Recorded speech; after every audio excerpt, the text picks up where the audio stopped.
Nous avons donné l'argent de l'opération de ton fils à ta sœur. Elle mérite une vie meilleure. Mon père a dit cela comme s'il s'agissait d'un titre de gloire, et non d'une trahison. Ma mère a hoché la tête à ses côtés, avec un léger sourire, comme si ruiner les chances de mon enfant de se faire opérer était un triomphe moral. L'atmosphère est devenue pesante.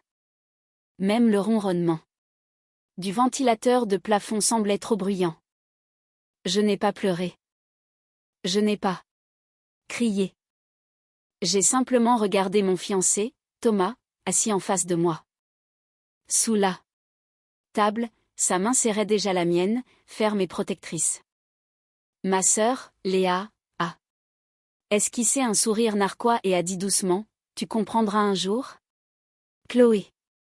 La vie récompense ceux qui se donnent les moyens de réussir. Quelque chose en moi s'est brisé en silence. Mon père s'est adossé à sa chaise en buvant une gorgée de son café. Thomas s'est levé lentement. Calme, maître de lui. Monsieur et Madame le roi, a-t-il dit d'une voix basse mais tranchante. Avez-vous la moindre idée de ce que vous venez de dire? Ma mère a froncé les sourcils. Assieds-toi, Thomas. Ne sois pas si dramatique. Nous avons élevé Chloé dans l'esprit de partage. Toi, plus que quiconque, devrais comprendre le sens du sacrifice familial. La mâchoire de Thomas s'est crispée. Vous voulez parler de sacrifice? Très bien. Il a plongé la main dans sa poche, en a sorti son téléphone et a déverrouillé l'écran. Devrais-je leur dire quel est mon métier? Le sourire assuré de Léa s'est estompé. Mon père a scié. Qu'est-ce que tu veux dire par là? Thomas a tourné l'écran vers eux, et Léa a soudainement pâli.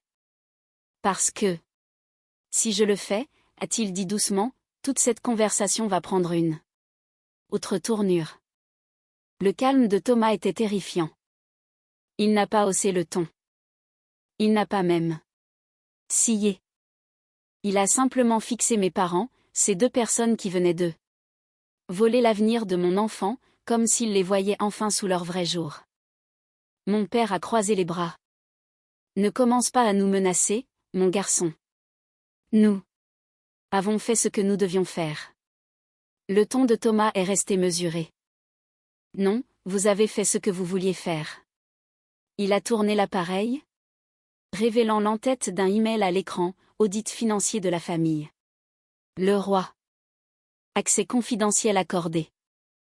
Le visage de mon père s'est décomposé. Tu travailles dans la finance, a-t-il demandé lentement.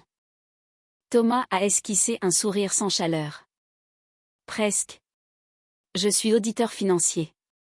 Spécialisé dans la détection des fraudes. Ma spécialité est de retracer les fonds détournés, en particulier les dons caritatifs et médicaux. La main de Léa s'est figée sur son verre. Tu ne peux pas être sérieux. Oh, je suis extrêmement sérieux, a répondu Thomas. Savez-vous ce qui se passe quand quelqu'un détourne des fonds réservés à des soins médicaux vers un compte privé? Cela s'appelle un abus de confiance et une fraude. La voix de ma mère a tremblé. Tu ne dénoncerais tout de même pas ta propre famille. Thomas m'a regardé, puis a reporté son regard sur elle. Je n'ai pas besoin de le faire. L'hôpital s'en est déjà chargé lorsqu'ils ont repéré la trace du virement. Sortant. J'ai simplement confirmé où il avait atterri. La lèvre de ma sœur s'est mise à trembler. Tu as fouillé mon compte? Tu as utilisé ton nom complet pour le transfert, a-t-il répliqué. Ce n'était pas particulièrement subtil. Mon père a frappé du poing sur la table. Nous sommes une famille. Thomas s'est penché en avant, le regard de glace. Alors comportez-vous comme tel, car en ce moment, je suis le seul autour de cette table à me souvenir de la signification de ce mot. Un silence s'est installé. Un silence lourd. Humiliant. Et pour la première fois de ma vie, ma famille a semblé bien insignifiante derrière ses excuses.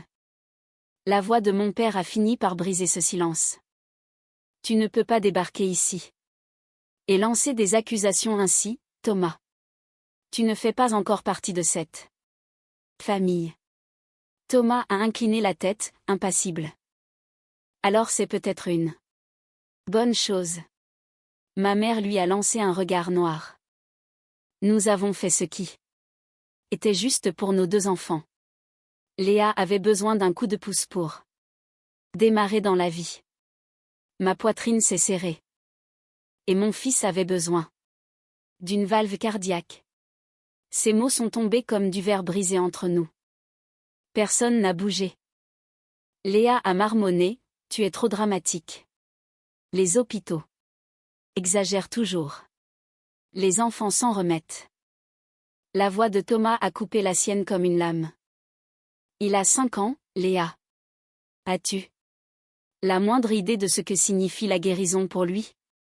Il dort branché à des machines qui le maintiennent en vie pendant que tu joues à l'entrepreneuse avec de l'argent volé. Son sourire narquois a disparu. Thomas a ouvert un dossier sur son téléphone, faisant défiler des captures d'écran, des relevés bancaires, des confirmations de virements et des emails du service de facturation de l'hôpital. Mon père s'est penché en avant, désormais en sueur. Où as-tu eu ça? Thomas ne lui a pas répondu. Il m'a regardé à la place. Ils ont transféré chaque centime que tu as récolté grâce à la cagnotte solidaire sur le compte de Léa. Et ton père a validé la transaction de sa signature. La date correspond exactement au jour où le paiement de l'hôpital a été rejeté. Mon estomac s'est noué. Tu savais, ai-je chuchoté à mon père. Il a évité mon regard. Nous avions l'intention de te rembourser. Avec quoi? Ah, demandait sèchement Thomas. Votre épargne retraite ou les bénéfices de la boutique de votre fille? Ma mère a tenté de se lever, mais le ton de Thomas l'a stoppé net. Vous n'avez pas besoin de vous expliquer. Vous en aurez l'occasion lorsque les enquêteurs vous contacteront. Leurs visages ont perdu toute couleur, et soudain, le silence de la culpabilité a enfin remplacé le vacarme des excuses. Les articulations de mon père sont devenues blanches à force de serrer le bord de la table. Tu n'oserais pas mêler des étrangers à des affaires de famille? A-t-il sifflé. Thomas s'est adossé à sa chaise, toujours aussi calme. C'est déjà fait. L'hôpital a lancé une procédure de contrôle dès que les fonds ont disparu. Tout ce que j'ai fait, c'est confirmer où ils étaient allés. Les lèvres de ma mère ont tremblé. Nous allions le rendre. Léa avait juste besoin d'ouvrir son commerce d'abord. Arrêtez, ai-je dit doucement. Vous ne l'avez pas emprunté. Vous l'avez pris sur l'argent destiné à l'opération de votre petit-fils. Et vous l'avez justifié parce que vous pensiez que je garderais le silence, comme d'habitude. Les yeux de Léa allaient de l'un à l'autre, son assurance s'effondrant. Chloé. Je te jure que je ne savais pas que c'était son argent. Papa m'a dit que c'était le surplus de la cagnotte. J'ai ri doucement. Il n'y avait aucun surplus. Chaque euro avait un nom associé. Des donateurs qui nous faisaient confiance. Thomas a fait glisser un dossier sur la table, un rapport imprimé portant le logo de l'hôpital. Ils ont déjà déposé une plainte préliminaire, mais ils acceptent de suspendre les poursuites officielles si l'argent est restitué dans les 72 heures. Ma mère a eu un hoquet de surprise. 72 heures. C'est impossible, a marmonné mon père. Nous ne pouvons pas débloquer une telle somme aussi rapidement. Thomas a haussé les épaules. Alors il est peut-être temps de contacter les investisseurs de votre fille chérie. La voix de Léa s'est brisée. Vous nous ruinez. J'ai croisé son regard. Non, Léa. Tu as fait cela toute seule le jour où tu as décidé que la souffrance de mon enfant était moins importante que ton train de vie. Pendant un moment, personne n'a parlé. Seul le bruit de la respiration lourde de mon père remplissait la pièce. Puis Thomas s'est levé, posant son téléphone sur la table comme un dernier avertissement. Vous avez 72 heures, a-t-il dit. Après cela, le prochain appel proviendra de notre avocat. Et lorsqu'il a pris ma main pour partir, ma famille a enfin compris. Cette fois, je ne bluffais pas. Le lendemain matin, mon téléphone n'a cessé de vibrer.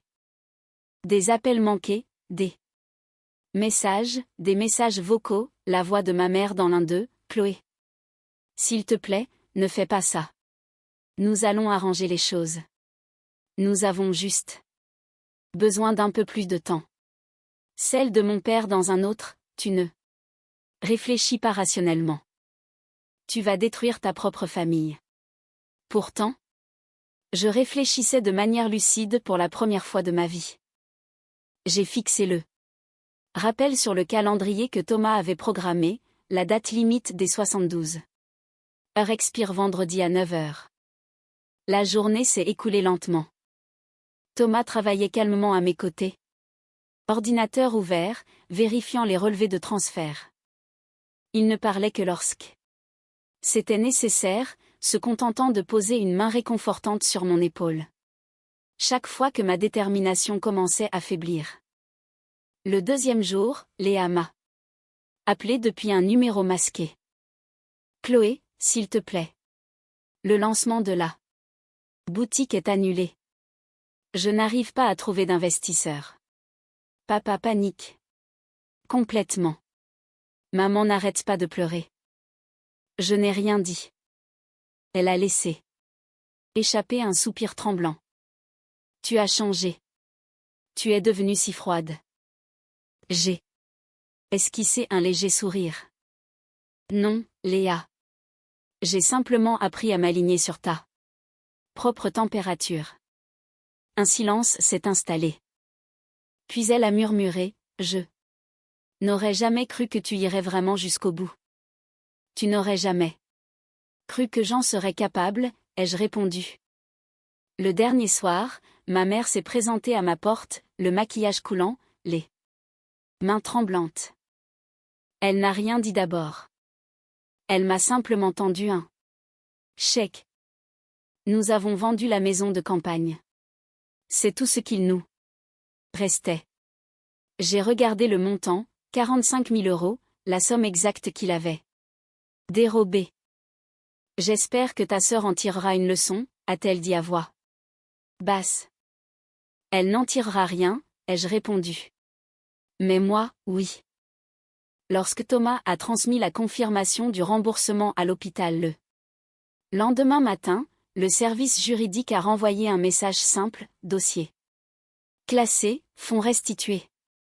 J'ai refermé doucement mon ordinateur portable. La tempête était enfin apaisée. Pendant quelques jours, tout est redevenu silencieux. Ce genre de silence qui n'est pas la paix, mais le calme après la tempête. Puis, le jeudi soir, mon père a appelé. Sa voix semblait plus fragile que je ne l'avais jamais entendue. Le projet de boutique est tombé à l'eau, a-t-il marmonné.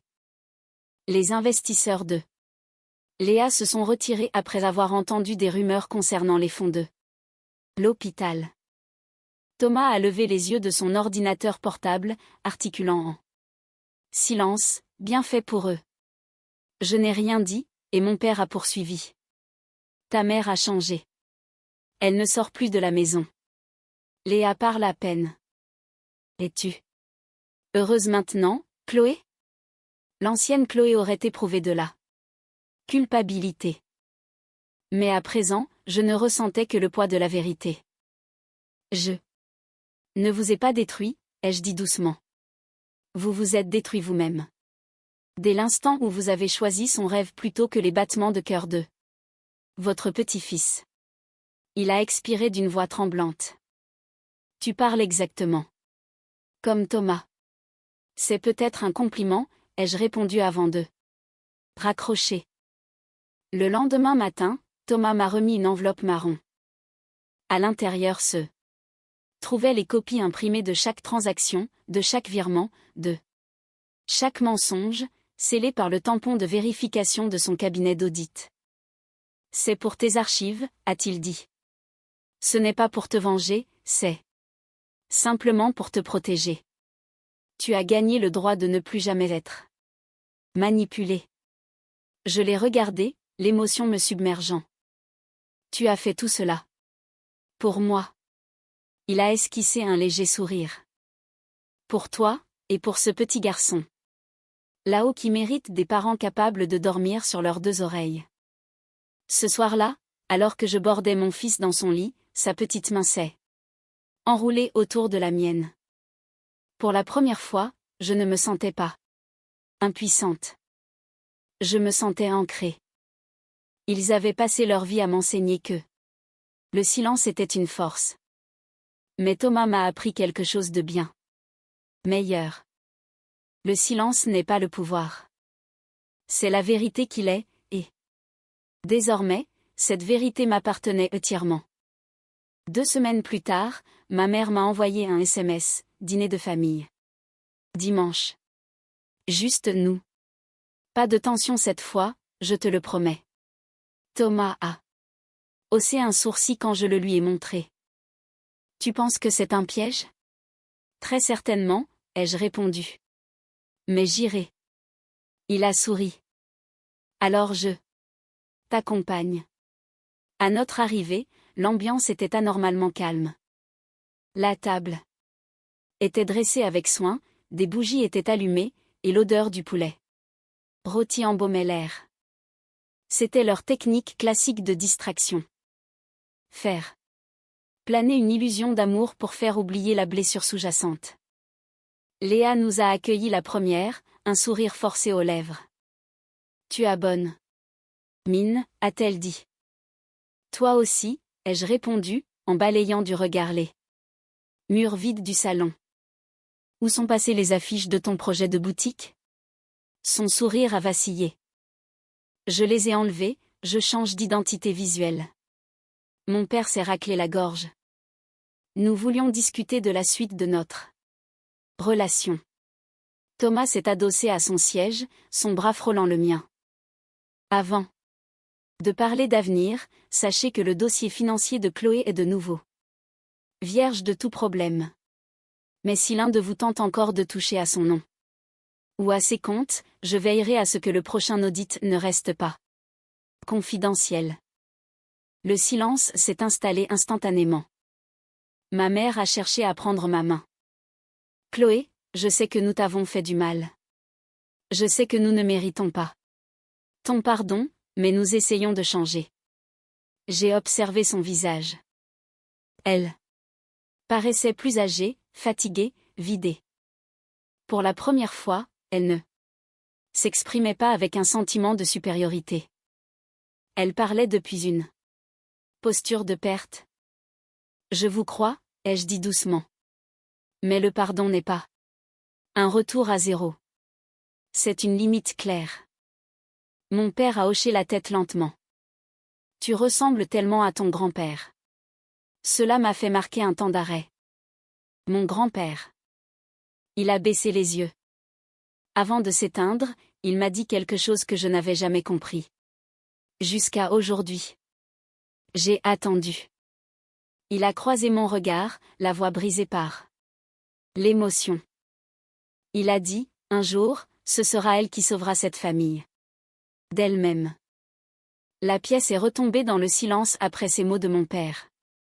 Pour une fois. Il n'y avait aucune défense, aucun discours larmoyant de culpabilité, juste le calme brut de personnes réalisant ce qu'elles étaient devenues. Ma mère a essuyé ses yeux. Nous pensions que tout contrôler était une preuve d'amour. Que tout donner à Léa permettait de protéger l'image de notre famille. Mais tout ce que nous avons fait, c'est détruire la seule personne qui nous rattachait à notre humanité. Je l'ai regardé, je l'ai vraiment regardé, et pour la première fois, je n'ai pas ressenti de haine. J'ai ressenti un sentiment d'apaisement. Sous la table, Thomas a pressé ma main pour me rassurer. Les familles se reconstruisent? A-t-il dit doucement. Mais seulement lorsque la vérité remplace la fierté. Léa restait immobile, fixant son assiette intacte. J'ai tout perdu, a-t-elle murmuré. La boutique, les investisseurs, ma réputation. Tu n'as pas tout perdu, ai-je répondu calmement. Tu as seulement perdu ce qui ne t'appartenait pas. Ses yeux ont croisé les miens, et cette fois-ci, il n'y avait aucune provocation, seulement de l'épuisement. Je suis désolée, Chloé, a-t-elle dit. Les mots tremblants sur ses lèvres. Pour tout ce que j'ai fait. Ce n'était pas parfait. Ce n'était pas suffisant, mais c'était un début. Après le dîner, mon père nous a accompagnés jusqu'à la voiture. L'air nocturne était frais, le ciel bien dégagé. Je sais que nous ne pouvons pas effacer ce que nous avons fait, a-t-il dit d'une voix basse. Mais je suis fier de toi. Tu as défendu tes positions. Tu es devenu le genre de personne que j'ai été trop faible pour être. J'ai esquissé un léger sourire. Alors c'était peut-être ce que mon grand-père voulait dire. Sur le chemin du retour, Thomas a cherché ma main. Ça va? J'ai regardé par la vitre les rues paisibles. Mieux que bien. Je n'ai pas seulement obtenu justice, j'ai trouvé la paix. Parce que parfois, la revanche n'est pas bruyante. Elle est calme, tranquille et incontestable. Et quand elle arrive, elle ne brûle pas le passé. Elle l'enterre. Avec dignité.